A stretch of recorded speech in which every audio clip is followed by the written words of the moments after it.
Hi guys, Martin from Belief. In this video we're going to look at how the header of your website renders on a mobile smartphone device. Now what you're looking at now is effectively the theme or templated entry page, which is designed to convert, so there's no real need to alter the presentation of the front page. You've got these 4 call to action buttons here, these 3 contact options, some across the top, some navigation buttons here, and general sort of rate stuff. As you scroll down, we escalate and we provide more information, but there's enough here, particularly within the primary menu, to provide the necessary pathway. However, what happens if someone enters your website on a mobile device? So if someone comes in on a mobile, if we scroll this page, if we push it in like this and squeeze it up into a mobile container, it kind of looks, yeah, you know, a little bit like that. Now, this obviously varies from site to site. Everyone's site is customized in some minor, but some very significant ways, making them indistinguishable from one another. However, the one constant, the one thing that tends to remain the same is this booking bar across the top, this second line. On internal pages, your logo will almost always show. On landing pages, it may not. You've always got this menu item, this primary call to action text, and we described how to alter that the other day, and you can alter these 3 buttons as well. Remembering, if someone comes into your site on a mobile device, which is the majority of traffic, it means they've been directed from elsewhere. So they've come off a Google My Business resource or a social media post or some sort of promotion where they're coming to your site with some sort of expectation. You'll very rarely send them to your front page. If you're sending somebody somewhere, it's usually to a specific or purpose-built page, and that page will cater for that audience, i.e. a landing page or similar. Remembering every page on your website is a type of landing page anyhow. Requires a whole bunch of different conversion functions. However, the front page is just used for the purpose of the demo. So these 3 buttons, I'll talk about these in another video because they obviously alter and change. The background, if we're applying an image, it's a gradient based image, so it's gradient colors through to white, or I do like a transparent image of the broker standing here. Basically the full viewport area is a picture of the broker foot to toe. Some brokers don't like that. I was taking photos with a guy a couple of weeks ago that didn't like that, but it looks good. It's very functional. It is transparent, so you remove the backgrounds. And by the way, the function of somebody pointing to something on the front page, if it's an offer or something like that, does actually improve upon the conversions. Let's look at this heading.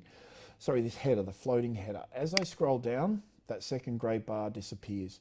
Guys, there is nothing more important than this top bar. Okay, remember, and this is particularly the case on landing pages. With landing pages, we also apply a bottom black bar. You can see that behind me here, and I'll talk about mobile in a second. Guys, there is nothing more important than providing the appropriate conversion functionality on every page of your website, and that includes this top bar. It triples your conversions out of the gate, right? You wouldn't think so, but it does. So home button, booking, contact, and phone. This is secondary text we'll talk about in a moment. And that's that. Again, people are coming to this site off an external resource, and you have to provide the information that the user is looking for in the top of viewport area, and it has to be very clear and functional. If you're on a desktop or a laptop or something like that, you can be a bit more creative and apply specific design elements, but on a mobile device you just have to be functional. First and foremost, you have to be completely functional, and this floating banner contributes towards that. Obviously we've got the lead magnet here. In some cases we remove the image. There's a video on how to do that for side-by-side forms, so the second part of it is not shown and so on, but that's beside the point. So we're going to look at how to change these 2 specific bars. Now, I said we're going to look at this on the standard website and on landing pages. The landing page element introduces the switch module. I might talk about that when we get to it. So let's just drag that off screen. I'll pull up Yava and we'll access this via the website management menu. And there's 2 options, header and footer, a little up arrow and down arrow. The down arrow includes the footer options for the floating banner there. This up arrow includes review, lateral menu, create mobile header, and send a website. This is sending the mobile header to the website. Now, hopefully I've got a website up here somewhere. I'll just open it up in another tab. And this is just for your information. The lateral menu that is discussed here and open via that tab, applies to the menu items up here. And we create a video where we showed how to change those menu items and the footer menu items right down the bottom, which we're not interested in right now. So we're going to create a mobile header, which is a mobile floating header. We're going to create these links as necessary. Now, I'll talk about the landing component of it now, just because it can become relevant throughout the primary site. And that is, first of all, the booking page. I said that this is required on every single page of your website. It's a funnel imperative, right? It's a website imperative. It's the purpose of your website, and it's certainly necessary on mobile devices. You have to give people those, primary sort of 4 or 5 options: booking, contact, phone number, and the 3 primary. What you see here will cater for 80% of traffic to your site. For example, if we click on the booking page, and it's worth showing because it does take us to an integrated calendar. Right, this is really important because you see a lot of Calendly things integrated with website, a lot of iframe stuff, and it just looks messy. It bounces around in an iframe. Half the time, the bottom part is cut off. They're just awful. This is an integrated experience, and it's got a really clean flow to it. So you select date and time, all that sort of stuff. We created these internally specifically for brokers, and this will send to Microsoft Office 365 and action all the appropriate automation on the back end. So we're not hooking into any other system. This is a completely integrated system. Why have a contact page and booking page? Well, it's required by law and or mandated by Google My Business, who have an option for both links. Ignore that little thing towards the top there. That's not meant to show before it renders out. So we're going to create the footer here. I'll try and keep this partially on screen as it's not going to work. Okay, so a switch, okay, and a page. Right now, to create your default header and footer that applies on every page of your website, you're going to do this once. So leave for default or select a specific page. Why will you need to select a specific page?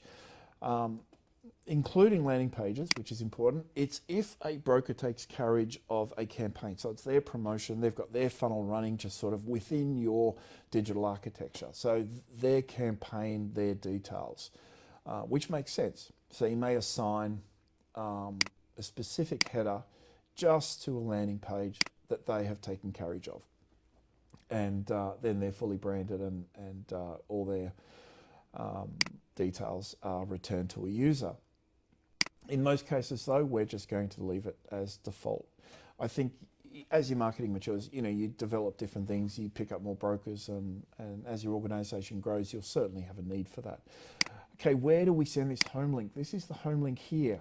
Now, why have an option for that? Big topic, and I'll cover it in 30 seconds or less. Okay, so we've got the option of sending to switch pages, right? Homepage or medical industry nurses, allied health vets, legal professionals, engineers and IT, police, firefighters, and so on and so on and so on. This is when you want that link, this link, to send to an alternate front page.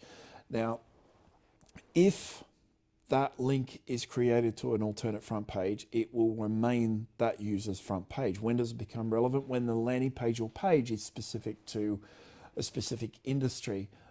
Used most often on landing pages. You go to a nursing landing page, you have to position yourself in the market. Now, most brokers say, hey, nurses, this, that, the other thing, but they don't support that with the funnel, the back-end funnel.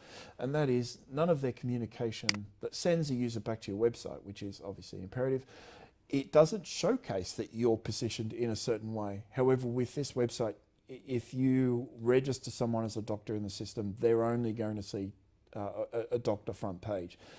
Nurses will see the same, engineers will see the same, and it reinforces your claim that you're positioned in that area of the market and assigns a great deal of value to your claim and escalates that funnel experience. It really does make a difference. I think there's no more significant feature than this, and the feature within the actual form itself.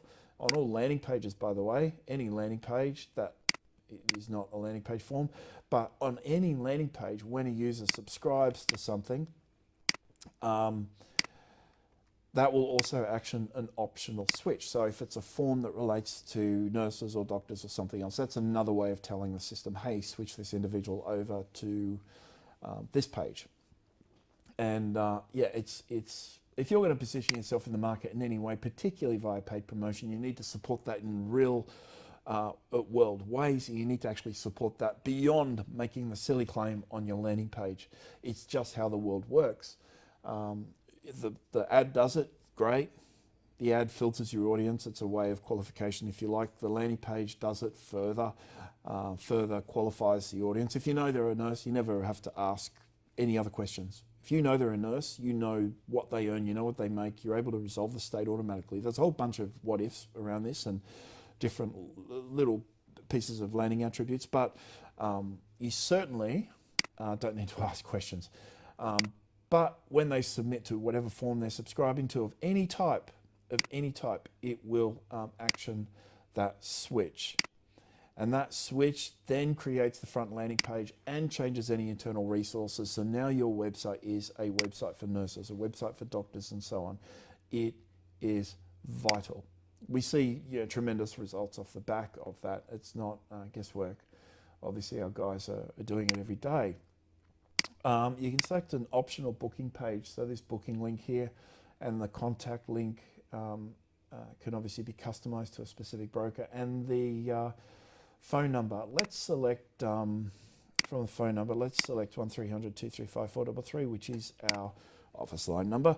And down the bottom, this secondary bar text is the grey with black. Now, that home button will always exist. We can remove that, by the way, it just requires a templated change within Yabba. So I'm going to type in here, demo video. I'm going to type in rate, and I'll just type in comp rate. We'd type the comparison rate in there, and X, Y, Z. I'm not even going to type in any other details there. Normally you'd have a long blurb here. It's specific to the page or something generic. If left empty, it will not render. Now I'm going to save this. I'm going to call it, I didn't give it a name, I'm going to call it demo for video. I'm going to save this. It's only saved, remember the same header can be used across multiple websites. So I'm going to select the website, open this up, and it will bring up branding details. This is where things are going to get weird for the purpose of the demo. We've got black, this white text, grey here, which is a grey background, and black, which is the black text. I'm going to pick a colour profile. If maybe Ronald McDonald had a brokerage, this is perhaps what he would do. So the secondary background colour, let's go with fluorescent green. Secondary text colour, let's go with blue. Blue and green should never be seen unless there is something in between.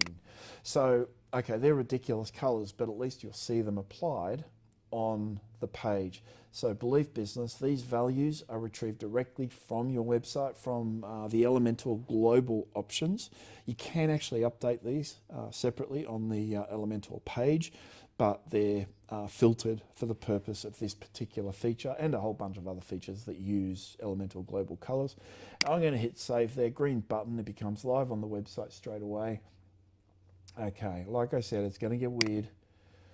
Okay, don't blame me for what you see before you, and Kanban page, you can do it. Everything slows down when I'm filming a thing like this. And the anticipation, it will look ridiculous, but again, it is for the purpose of a demo. So you've got the red background with the white text, the green with the black, or actually it's a blue text. It's this blue, it just looks dark against the green. It looks ridiculous, right?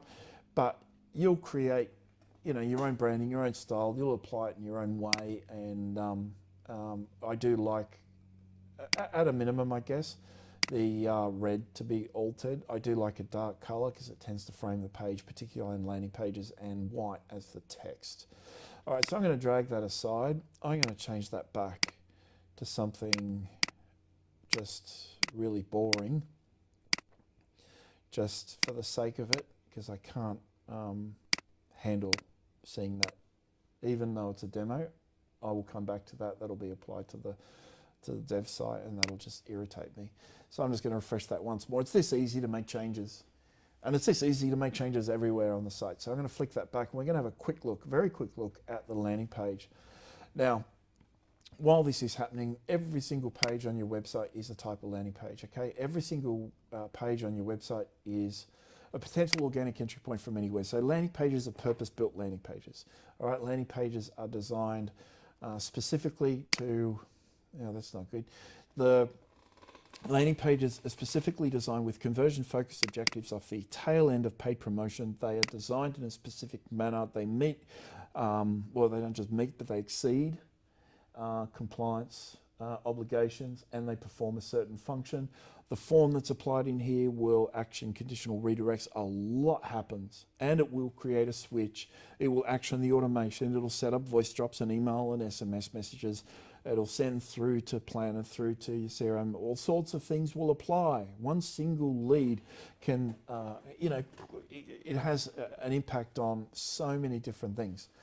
The important thing about landing pages is the escalation of commitment. Conditional redirects are absolutely imperative. You never, ever, ever, ever send off site. Never, ever send to a Calendly page or a Azure sort of booking page or something. That's a Microsoft Calendar booking page or something. Always integrate those features when you can with your website. If you're a client of ours, you will be able to by default, because we've got superior tools hosted internally within the framework of the website, so you never have to go off site, and you can actually create a funnel, which is the one thing missing. I see guys send to off-site calendar forms, which is the most ridiculous. This is paid guys, paid marketing companies will send a user on maybe the second page. They'll have a booking link or something like that, and they'll send, or even off the first page, and they'll send people to a booking form off-site. 80% of the time it doesn't load because they've used the wrong URL. Half the time it doesn't do this or or another thing. It's just poor. Anyway, I can rant on forever, and I won't, because I literally will rant on forever. The only point I'm making here is on landing pages, these features become extremely important. Now, extremely important. So again, you've got this across the top. I put the rate in there by the way, with this demo, just to prove that you can use rates, but you'll never use rates within the top fold. At least I don't think, unless you're going to link somewhere, right? If you link towards a page, or you've got a promotion, or there's some sort of reason to include that link, sure. But in most cases, you certainly won't include a rate. It's just not, and you'll always include the comparison rate, which I haven't included here. I've just written the text. That's where the comparison rate would go. But in actuality, you can link anywhere. Now, all I wanted to show you was that. By the way, like I said, I'm going to reinforce it on landing pages. If it's a position landing page, this home button should link to a switch page. And if it is a position landing page, the form that's assigned to this page, please action a switch as part of that form, so we can actually create a funnel. Right, the funnel doesn't exist unless there's somewhere to go, unless you do something next. And certainly the funnel is completely moot. I've let go of that. I'm just going to pull it back up with the URL.